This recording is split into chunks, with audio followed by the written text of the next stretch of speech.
listener production. Hi, Sasha Barbagat with you for this episode of The Briefing.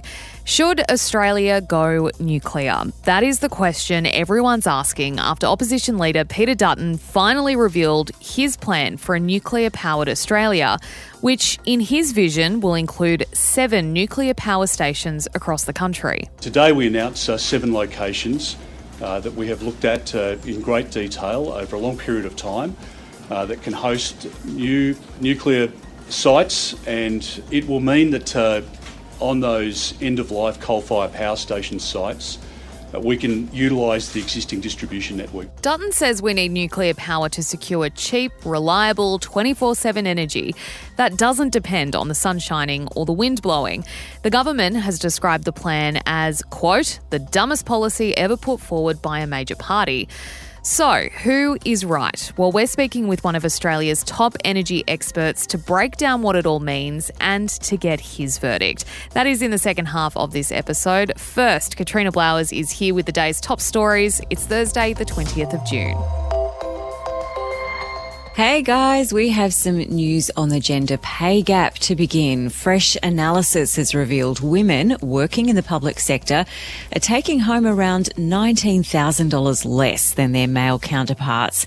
So this is the first lot of data released by the government's Workplace Gender Equality Agency, and it covers 116 Commonwealth public sector agencies, including the ABC, the Electoral Commission, the Federal Police, the ATO and the NDIS. This report has found the gender pay gap is sitting at 13.5%. The average female public servant earning just over 121 grand a year, while the average male is taking home 140 grand. It is a smaller gap though than the private sector, which is currently sitting at 21.7%. So Sasha, these revelations follow tough new rules introduced by the Albanese government last year that required mandatory reporting of company and public service remuneration data. So that's how we've got to find out all about what people are really getting paid. Yeah, and it's interesting, the Workplace Gender Equality Agency was also included in this data, so they are self-reporting as well. And look, the big discussion, I think the talking points that are coming out of this data, and the WGEA Chief Executive Mary Wooldridge said it herself, is around paid parental leave and who is taking the leave. Men accounted for only 11% of all paid primary parental leave taken in the public sector, and that's compared to 14% in private. So it is behind, but the numbers are fairly comparable, I think, when you look at the bigger picture. And so that is what is contributing to this gender pay gap. And the Albanese government has been trying to encourage more men to take leave as well. And so there are changes to the paid parental leave scheme that are currently under a phased approach. So right now you can take, there's 20 weeks paid parental leave for either parent, whoever is the primary carer. And by 2026, that's actually going to increase to 6 months paid leave. And I think the intention there is that there's more sharing, and therefore, you know, if women are wanting to get back into the office sooner, they can. And we also heard from the Public Service Minister, Katie Gallagher, who said that the public sector should be setting the standard for promoting gender equality. But right now, at least when it comes to paid parental leave, it's sitting behind the public sector. So a lot more work to do. Russian President Vladimir Putin's first visit to North Korea in 24 years has resulted in a partnership agreement for mutual aid if either nation is attacked. So we've got some translated audio thanks to the Daily Mail. Here's what Vladimir Putin had to say after the signing. Russia and North Korea have been linked by strong friendship and close neighborly relations for many decades. We highly appreciate your consistent and unchanging support of the Russian policies, including in the Ukrainian direction, meaning our fight against the imperialist hegemonistic policies of the US and its satellites against the Russian Federation. Interesting. Here's the translation of Kim Jong-un. The relationship between our two countries is at the highest point, even incomparable to relations between the DPRK and Soviet Union. And I think the Comrade President's visit to Pyongyang will provide an opportunity to solidify the foundation of the fiery friendship between our people. Yeah, fiery friendship. Interesting wording, Katrina. Look, there's been speculation that these talks are really necessary for Russia right now because it's in serious need of arms to continue its war against Ukraine. And in exchange, Moscow could offer economic support and tech advances to Pyongyang, in particular for North Korea's nuclear weapons and missile program. Interestingly, though, not too many details have been revealed about what's actually in this deal, but it's been labelled a comprehensive strategic partnership. And Kim has said that it's the strongest ever treaty between Russia and North Korea. Yeah, what I found very interesting, because, you hardly ever get to see anything about what's happening in North Korea, is the pomp and the pageantry of all the ceremonies which we saw, lining the streets. It was like something out of a Disneyland parade. Also kind of this weird bromance involving luxury cars between Putin and Kim Jong-un. Putin has now given Kim Jong-un 2 of these Urus cars, which are the Russian presidential vehicles. He gave him another one yesterday. They're worth about $1 million. And in this really weird kind of moment, they took turns in driving it down the street. It is, of course, illegal to have luxury foreign vehicles for Kim Jong-un to own them. He also had a Mercedes on display, which he's not supposed to have because the UN Security Council resolutions ban the export of luxury goods to North Korea. So it's like, how did you get that one in as well? But yeah, seeing them both taking turns like teenage boys driving a luxury car down the street was a moment for me. Yeah, I get the comparison to teenage boys. An interesting meeting for sure. Shoppers are getting their groceries 25% cheaper at Aldi compared to the big supermarkets, according to new research by Choice. The consumer group has compared shopping baskets filled with what they think are 14 common items. So these are things like apples, bread, flour, tinned tomatoes, cheese and milk. They're trying to replicate, what most people buy at the supermarket each week. And it found the average cost at Aldi was $51.50.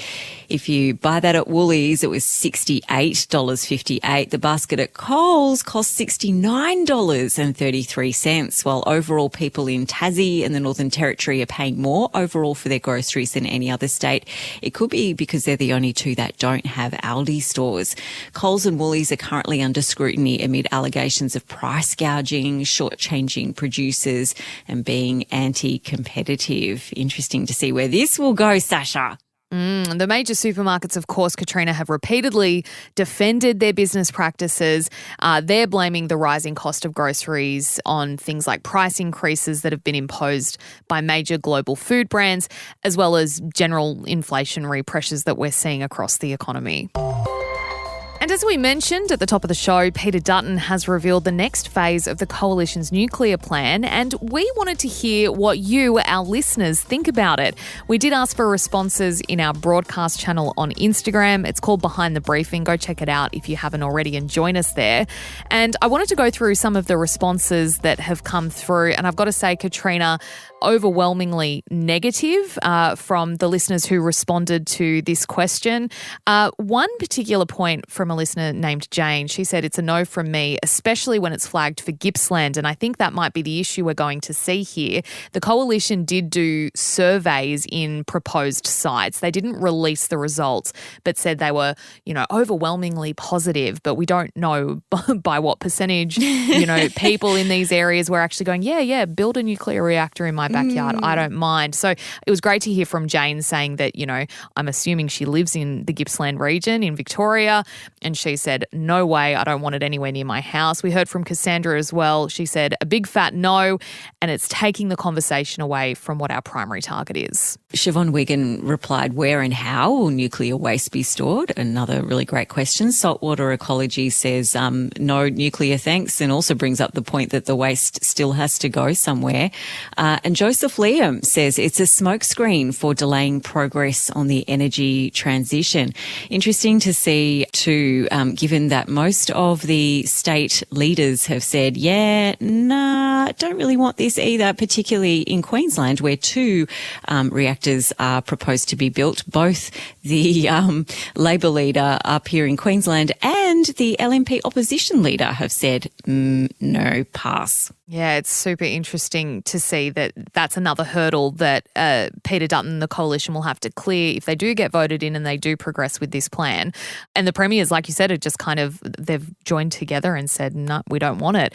Look, there is a lot of chatter and it's hard to wade through it all. So we thought we'd go directly to an expert to find out what their verdict is on Peter Dutton's nuclear plan. So Katrina, thank you so much for being here for the headlines. We've got that chat next.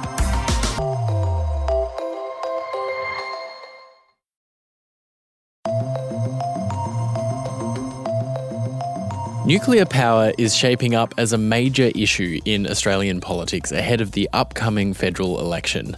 Yesterday, Coalition leader Peter Dutton went nuclear, gambling his political career on it, announcing 7 sites for nuclear power stations across New South Wales, Victoria, South Australia and Queensland. He argues that we need nuclear power for cheaper, cleaner, more reliable, publicly owned electricity that keeps the lights on when the sun doesn't shine and the wind doesn't blow. He claims the first of these power stations can be up and running by 2035, but the finer details, including the price tag, remain elusive. That up and running by 2035 claim and his argument that nuclear power is cheaper put him at odds with the CSIRO. Australia's National Science Agency reported last month that it would take at least 15 years to get just one of these nuclear power plants open and be about double the cost of renewables like solar and wind.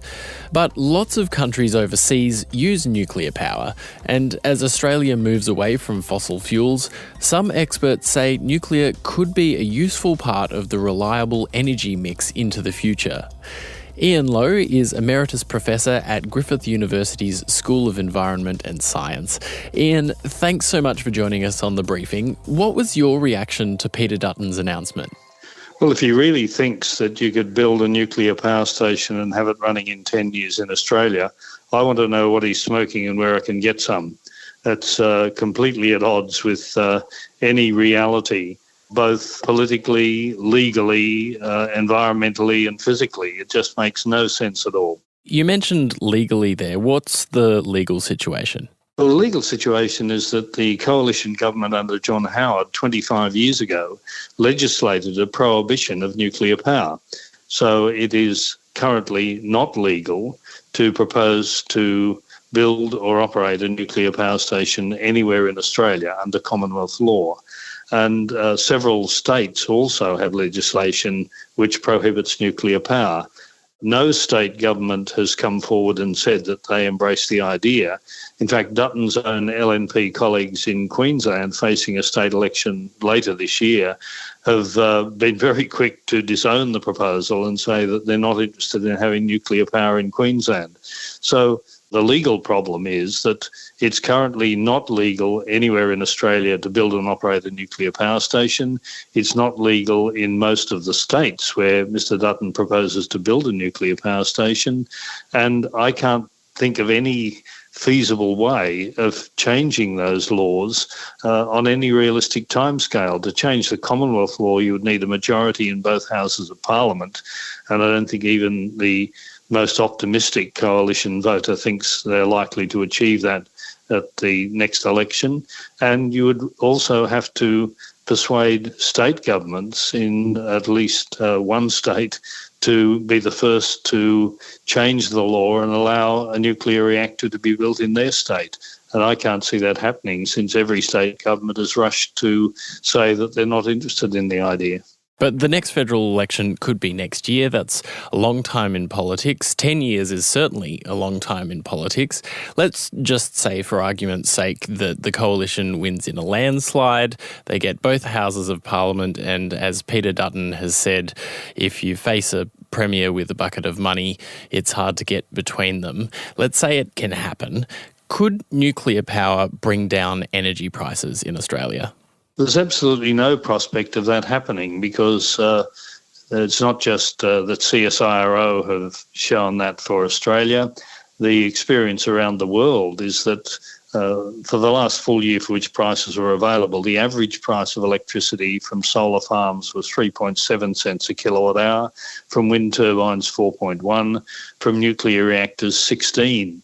So it's not a bit more expensive, it's 4 times as expensive.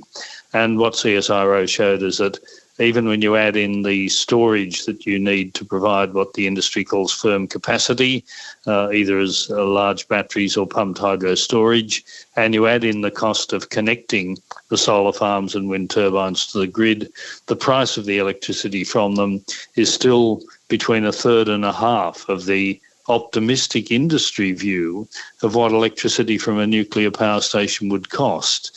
The industry figures that CSIRO use shows nuclear as being about 3 times the price of solar or wind, and the realistic observation from recent construction is that it's typically taken about twice the budget actually to build a nuclear power station. The final point is one of time. It's not just CSIRO, but the report commissioned by the Howard government, chaired by the head of the Australian Nuclear Science and Technology Organisation, said it would probably take 15 years to build one nuclear power station.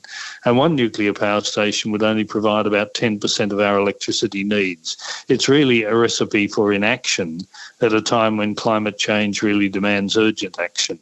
We are obviously in this transition into a more renewables-heavy energy sector in Australia. If not nuclear, what do you do about the fact that sometimes the sun doesn't shine, sometimes the wind doesn't blow? What is the reliable power that we rely on then? Well, there are 2 options for storage, either large batteries or pumped hydro storage. The Wetherill Labor government in South Australia was criticised for building a big battery, but when they were replaced by the Marshall Liberal government, they read the takeaway sums and joined up writing, and they commissioned an even bigger battery because the big battery in South Australia paid for itself in a few months. Storage makes sense because it allows you to use solar energy after the sun goes down or wind energy when the wind isn't blowing. It's clear that renewables plus storage can provide firm capacity and do so at a much lower price and much fewer environmental risks than building nuclear power stations. Isn't it true now, though, that nuclear power is much more safe than it was 30 years ago, that a Chernobyl-type situation is much more unlikely than it ever was?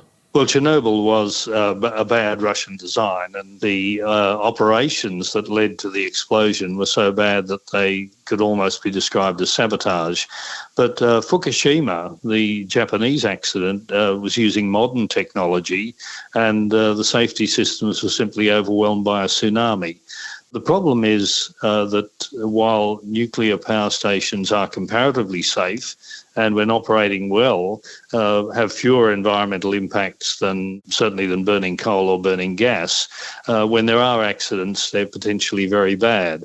But the safety record, I think, is a minor one compared with the fact that it would just take too long to build enough nuclear power to play a responsible part. Remember, the coalition government signed up to the Paris Agreement, and we are committed not just to achieve 43% reduction in emissions by 2030, but we're committed to ratchet up our reductions after that. And going down the route of replacing coal with nuclear power would take decades. So we would be in no position to meet our commitments under the Paris Agreement to reduce our emissions in the 2030s. Our emissions would actually increase in the 2040s because we would still be burning coal, but we would also be using fossil fuel energy to build the nuclear power stations. What about the communities in coal-fired power station areas? Wouldn't nuclear power mean a lot of jobs for those communities and also for the building and manufacturing sectors? Well, building a nuclear power station would create jobs, but so would building solar farms and building wind turbines. I think it is important, if we're phasing out coal, to do what they did in Germany, which is to have policies that amount to a just transition. In Germany, they had generous retirement packages for older workers in the coal industry. They had proper retraining packages for younger workers to equip them for the jobs in renewable energy. And they strategically located the renewable energy generators, the solar and wind, in the regions that were losing jobs by the closing down of coal mines and coal-fired power stations.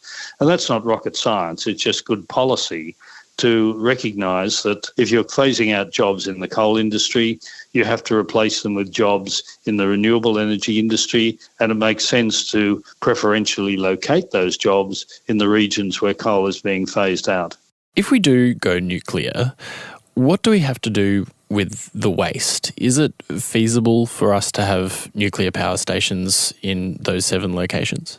What we would have to do is develop a strategy for managing radioactive waste, and so far we've been comprehensively hopeless at that. The Commonwealth Government has made 3 attempts to find a site to store permanently the so-called low-level radioactive waste, which is the lightly contaminated lab coats and medical equipment that's been used for radioactive diagnoses and treatment. And that's comparatively benign. If it's under 3 metres of earth, the radiation levels at the surface are not significantly worse than background. But so far, I haven't found any community willing to host the low-level radioactive waste. So it would be a huge political problem to find somewhere to store the so-called high-level waste from nuclear reactors, because that needs to be isolated from the biosphere for tens of thousands of years. And that's a serious technical problem. It's also a serious social problem, because you're talking about waste that's dangerous for much longer than any human civilization has ever endured. So we'd have to find a way of storing the waste that ensures that no future generations thinks that there's something precious here that we need to find, in the same way as Europeans went into the pyramids thinking if there were structures that big, there must be something precious in there. That is a huge challenge, and it's a challenge that nobody has yet successfully solved anywhere around the world 60 years after we started generating nuclear electricity. Do you think that an average Australian's perception of nuclear power has changed quite a bit? Obviously, Peter Dutton has thrown his political career on this subject. They must have some kind of indication that there's a constituency for nuclear power in Australia. I don't know if they think that. I think they realise that it's no longer politic to deny climate change and say out loud that we want to keep burning coal.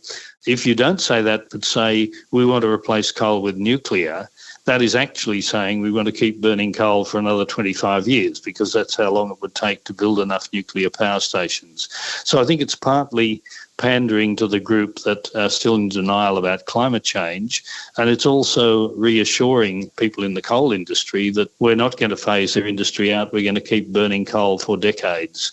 But given the costs that we are already paying for climate change in terms of disasters like floods and extreme bushfire events, really the responsible way to go is to be part of the global move away from burning fossil fuels. And really that demands investing in renewables with storage, and doing that as a matter of urgency. Well, Ian Lowe, thanks so much for joining us on The Briefing. Been a pleasure talking to you. Ian Lowe there. That's it for The Briefing this morning. We'll be back in your feed from 3 p.m. If you found this episode useful, please share it with 100 of your closest friends.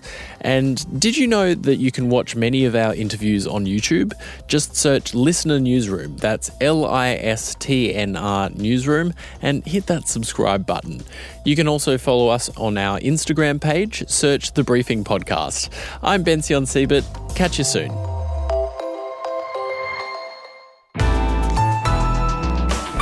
Listener.